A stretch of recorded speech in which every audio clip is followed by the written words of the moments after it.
जनता पोल, सबसे सटीक राजनीतिक विश्लेषण, हर राज्य पर पैनी नजर। नमस्कार, जनता पोल पर आपका स्वागत है और आप देख रहे हैं आज की बात। और आज हम बात करेंगे कि पहले 2014 फिर 2019 में कांग्रेस पार्टी की केंद्र में करारी हार, चौधरी बीरेंद्र सिंह से लेकर हेमंत बिश्व शर्मा और अब ज्योतिरादित्य सिंधिया जैसे इतने लोकप्रिय राजनेता का कांग्रेस छोड़कर भाजपा में जाना, जिससे मध्य प्रदेश में भाजपा की सरकार बन गई। फिर गुजरात में कांग्रेस के विधायकों का टूटना और मात्र 2 वोट से भरत सिंह सोलंकी का राज्यसभा चुनाव हार जाना। आखिर वो क्या कारण है कि देश की सबसे पुरानी राजनीतिक पार्टी दिन ब दिन राजनेता खोती जा रही है? और क्या कांग्रेस अब भी किसी गैर नेहरू गांधी परिवार के व्यक्ति को राष्ट्रीय अध्यक्ष बनाएगी? इसी कड़क मुद्दे पर पेश है जनता पोल का राजनीतिक विश्लेषण, अवश्य देखिए।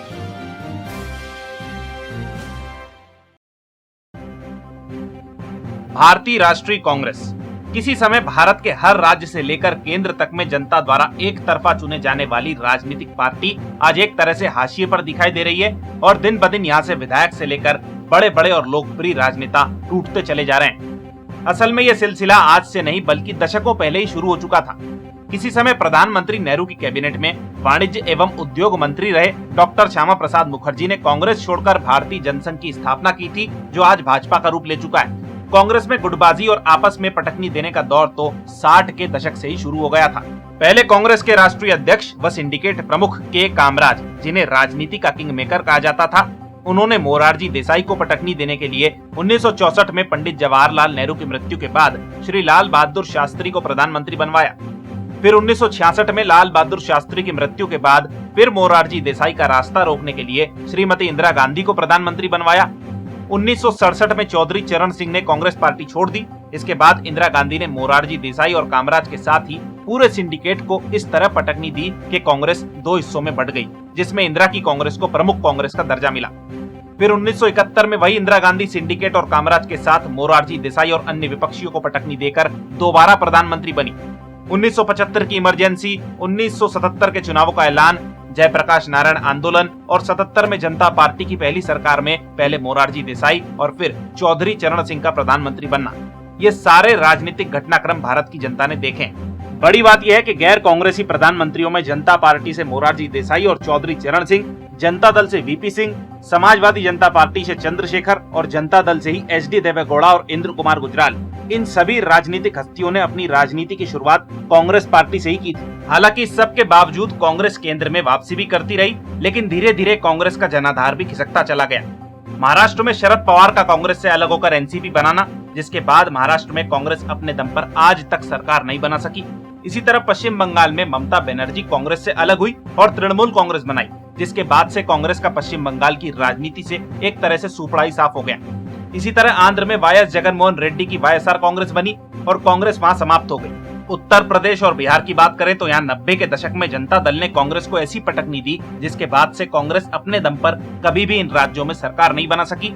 यही हाल उड़ीसा में भी हुआ, जहाँ सन 2000 के बाद से ही बीजू जनता दल सत्ता पर लगातार काबिज है और कांग्रेस हाशिए पर है। सन 2014 में कांग्रेस पार्टी की करारी हार के बाद महाराष्ट्र, हरियाणा, झारखंड, मणिपुर, मेघालय, सिक्किम, नागालैंड, त्रिपुरा आदि राज्यों में कांग्रेस को करारी हार मिली।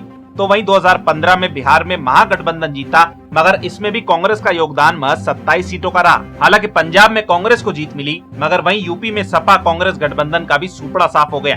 देश की राजनीति ने एक नया मोड़ तब लिया जब गुजरात में पूर्व मुख्यमंत्री शंकर सिंह वाघेला समेत 12 से ज्यादा कांग्रेस विधायक पार्टी छोड़ गए और सोनिया गांधी के राजनीतिक सलाहकार अहमद पटेल के सामने भाजपा ने कांग्रेस से ही आए बलवंत सिंह राजपूत को मैदान में उतार दिया। इस कठिन चुनाव को मात्र आधे वोट से जब अहमद पटेल ने जीता, तो उसके बाद कांग्रेस ने गुजरात फतेह की तैयारियां शुरू कर दी। राहुल गांधी के राष्ट्रीय अध्यक्ष पद पर ताजपोशी के बाद ये ऐसा पहला चुनाव था जहां इतनी भयंकर टूट के बावजूद कांग्रेस एड़ी चोटी का दम लगाती हुई दिखाई दी। राजस्थान के मौजूदा मुख्यमंत्री अशोक गहलोत को उस वक्त गुजरात चुनाव का प्रमुख रणनीतिकार माना जाता है। साथ ही राहुल गांधी का मंदिरों के चक्कर लगाना और हार्दिक पटेल, जिग्नेश मेवाणी और अल्पेश ठाकोर जैसे युवा आंदोलनकारियों का कांग्रेस को समर्थन देना कांग्रेस के लिए बड़ा महत्वपूर्ण माना गया। परिणाम स्वरूप भाजपा यहाँ कठिन चुनौती के बीच 99 सीटों पर जीतकर सरकार बनाने में सफल हुई, तो वहीं कांग्रेस और सहयोगी कुल 83 सीटों पर जीते। कांग्रेस की हार जरूर हुई थी, लेकिन ये माना जा रहा था कि जिस तरह का पॉलिटिकल मोमेंटम राहुल गांधी को मिला था वो जारी रहेगा और भाजपा को कड़ी टक्कर मिलेगी। मगर गुजरात चुनाव के बाद एक बार फिर राहुल गांधी थोड़े समय के लिए असक्रिय से नजर आए, जिससे वो पॉलिटिकल मोमेंटम टूट गया। 2018 की शुरुआत में कर्नाटक के विधानसभा चुनाव में कांग्रेस जेडीएस ने गठबंधन कर सरकार बनाई, लेकिन वहां भी भाजपा को सबसे अधिक सीटों पर जीत मिली थी और बाद में यहां भी भाजपा सत्ता में काबिज हो गई। दिसंबर 2018 में मध्य प्रदेश, छत्तीसगढ़ और राजस्थान में जब कांग्रेस की सरकार बनी, तब कांग्रेस द्वारा ये कहा जा रहा था कि ये 2019 के चुनाव परिणामों का एक ट्रेलर है। मगर महत्वपूर्ण बात यह है कि राजस्थान के चुनाव में भाजपा का ही एक धड़ा ये कहता नजर आया कि मोदी जी से बैर नहीं, रानी तेरी खैर नहीं। कुछ इसी तरह का माहौल 15 वर्ष की एंटी इनकम्बेंसी के साथ ही शिवराज और रमन सिंह के खिलाफ भी मध्य प्रदेश और छत्तीसगढ़ में देखने को मिला। यानी यहाँ कांग्रेस की वापसी का कारण स्थानीय मुद्दे और राज्य सरकार के प्रति जनता की नाराजगी थी।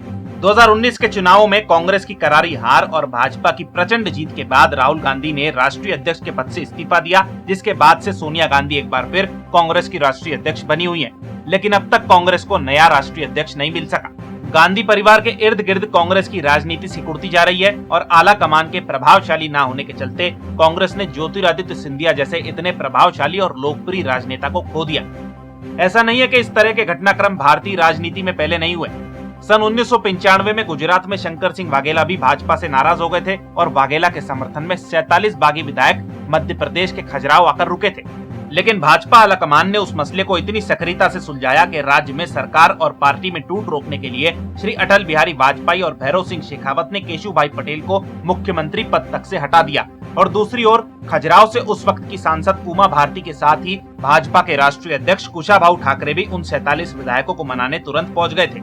वहीं दूसरा उदाहरण हाल ही में महाराष्ट्र में भाजपा के साथ मिलकर एक रात में सरकार बना लेने वाले अजीत पवार का है, जिन्हें मनाने के लिए एनसीपी के वरिष्ठ नेताओं समेत एनसीपी प्रमुख शरद पवार खुद सक्रिय हुए और अजीत पवार एनसीपी में लौट आए। कांग्रेस पार्टी की बात करें तो ज्योतिरादित्य सिंधिया के नाराज होने के बावजूद ना तो कांग्रेस आलाकमान, ना ही संगठन और ना ही प्रदेश स्तर का कोई नेता उन्हें मनाने पहुंचा। कांग्रेस के पूर्व राष्ट्रीय अध्यक्ष राहुल गांधी सिंधिया के घनिष्ठ मित्र माने जाते थे और आज भी माने जाते हैं, परंतु ना तो राहुल गांधी सिंधिया को मनाने पहुंचे, ना ही मध्य प्रदेश से कोई कांग्रेस का नेता।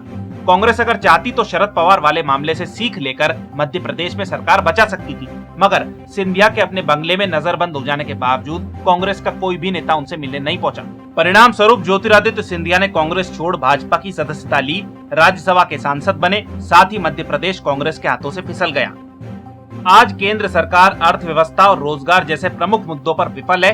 बावजूद इसके कांग्रेस किसी गैर नेहरू गांधी परिवार के व्यक्ति को अध्यक्ष बनाने पर विचार करती हुई दिखाई नहीं दे रही और राहुल गांधी को दोबारा राष्ट्रीय अध्यक्ष बनाने की खबरें भी सुर्खियां बटोर रही है। ये जानते हुए कि राहुल गांधी को जनता 2019 में नकार चुकी है और एक विकल्प के रूप में स्वीकार नहीं कर रही। सवाल ये भी खड़ा होता है कि क्या ज्योतिरादित्य सिंधिया जैसे इतने बड़े चेहरे को खो देने के बावजूद भी कांग्रेस सबक नहीं ले रही है? आज भी कांग्रेस के पास ऐसे कई बड़े चेहरे हैं जिन्हें जमीन पर काफी पसंद किया जाता है और वे लोकप्रिय भी हैं। इसका सबसे बड़ा उदाहरण है राजस्थान के उप मुख्यमंत्री सचिन पायलट, जिन्हें राजस्थान के साथ ही राष्ट्रीय स्तर पर भी पसंद किया जाता है।